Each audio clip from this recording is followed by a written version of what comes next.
¿Escuchaste la pregunta, Jairo, sobre la recepción de la película en Guatemala? Sí, mira, nosotros tuvimos ciertas amenazas al inicio, amenazas indirectas, claro está, al inicio cuando estábamos rodando. Eh, Incluso la exministra de Relaciones Internacionales trató de parar el rodaje, y el embajador francés se portó a la altura y defendió el hecho que no iba a parar el rodaje que se estaba haciendo, en este caso en territorio francés, porque era la residencia francesa. Y luego de eso, cuando la película salió, entramos en pandemia. Entonces, la vida de la película en salas de cine fue muy corta, pero salimos en digital.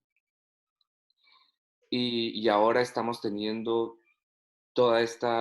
el concurso para ver qué película representa a los Óscares, y creo que la película está siendo representa a Guatemala en los Óscares, y la película está siendo muy apoyada por la gente. Hay otro fenómeno, y es que con temblores nos atacaron mucho. Una expolítica, una mujer expolítica que quería ser vicepresidenta del gobierno pasado, lanzó una campaña negra contra temblores diciendo que la Unión Europea me había pagado a mí $500,000 o de euros para destruir a la familia guatemalteca con una agenda LGTB. Y esta campaña fue tan importante y hizo que tanta gente viera la película, que yo creo que los detractores de La Llorona prefirieron no hacer ninguna campaña pública para no apoyarla. Bien, ¿cómo hacemos con el chat? Yo leo las preguntas directamente. Bueno, te preguntan, buenos días, gracias por la conferencia. Se habla de 3 actos. ¿En qué momento iniciaría el tercero? Y luego vuelvo porque había otra pregunta antes. Bueno, el tercer acto empieza con el último sueño de Carmen, ¿no? Cuando ella, bueno, con el segundo sueño de Carmen, digo, perdón, cuando La Llorona prácticamente desaparece de la película, y, entendemos que ya está dentro de las mujeres, de todas las mujeres de la casa, y que ya las tiene completamente poseídas, y que ya está actuando a través de ellas.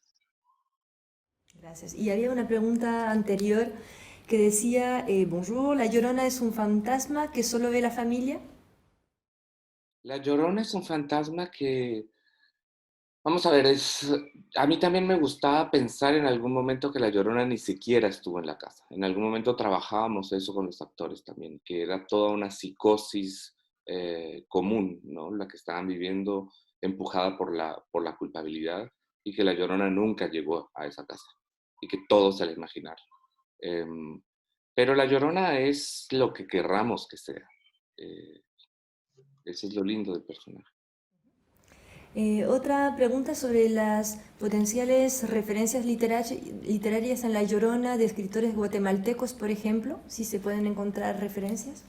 Hay muchas referencias sobre la mitología. Creo que uno de los escritores que hay que leer para entender un poco el realismo mágico guatemalteco es Miguel Ángel Asturias. No es fácil de leer Miguel Ángel Asturias, pero es un poco el nacimiento del realismo mágico. Incluso García Márquez lo decía. Y, y creo que ayuda mucho a entender también el sincretismo de estos pueblos mayas con la influencia occidental de la conquista. Luego hay una pregunta sobre el símbolo de las ranas y si podemos interpretar a La Llorona como una ninfa. Sí, la Llorona es un ser acuático totalmente. Digamos que en la leyenda ella mata a sus hijos en el agua y sale del agua y llora alrededor del agua. Y hay ciertas cosas que yo quise cambiar de la leyenda, ¿no? O sea, quise quitarle el lado misógino a la Llorona, quise que no llorara porque un hombre la abandona y que eso no la volviera matricida, pero hay otras cosas como los elementos visuales que se los quise dejar. Y esta es una película en donde las multitudes, las almas, al final los sapos y las ranas son un poco como los manifestantes, ¿no? No sabemos quiénes son en el fondo. Al inicio parecen ser manifestantes, pero poco a poco nos vamos dando cuenta que son las almas de los desaparecidos. Justamente hay una pregunta, lo siento mucho, no voy a poder leerlas todas, pero bueno, una persona te pregunta, Mathieu, ¿cuál sería el papel del padre de Sara en la película? Gracias por la conferencia y hermosa película. Gracias. Mira, en esos tiempos de guerra, todos teníamos desaparecidos, ¿no? Y de alguna manera él es el talón de Aquiles de Natalia. Natalia se empieza a hacer preguntas porque el personaje tiene está súper escrito el personaje, pero tampoco lo quiero contar, pero digamos que de alguna manera este tipo era un hombre que no le convenía al general y no le convenía que estuviera con su hija y lo desaparece. Gracias. Bueno, queda espacio para una pregunta. ¿De qué manera se relaciona La Llorona con Ishkanul y Temblores, por favor? Y será la última. Lo siento Vamos a mucho ver. para los demás. Hay mucho en el lenguaje, en el diálogo entre las tres películas, pero sobre todo las películas nacen como un tríptico cuando yo me intereso en trabajar sobre los tres insultos que a mi punto de vista dividen más mi país, ¿no?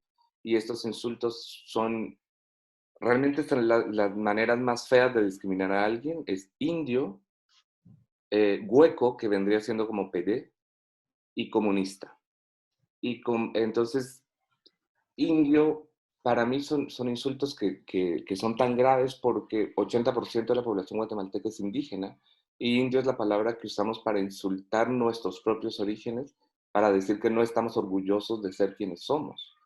Eh, en Guatemala tener la piel blanca tiene realmente un valor agregado muy grande, entonces, para la mentalidad. El segundo, que es hueco, es aún mucho más grave porque no solo es un insulto hacia la comunidad LGTB, sino que también cuando un hombre es homosexual, porque hueco es el insulto para los hombres, cuando un hombre es homosexual, se cree que se feminiza y feminizándose se rebaja. Entonces es de alguna manera un insulto para el 52% de la población. Y luego comunista, que es de lejos el peor quizás, porque demuestra cuán grave estamos en términos humanos, es un insulto. Comunista siempre ha sido como el enemigo del Estado, ¿no? Entonces, en los años 50 el comunista era el comunista, pero hoy en día se usa para describir al enemigo del Estado. ¿Y quién es el enemigo del Estado? Es todo aquel que defiende los derechos humanos. Entonces, cuando estamos en un Estado que piensa que defender los derechos humanos es algo malo, ese Estado puede muy fácilmente llegar a cometer un genocidio.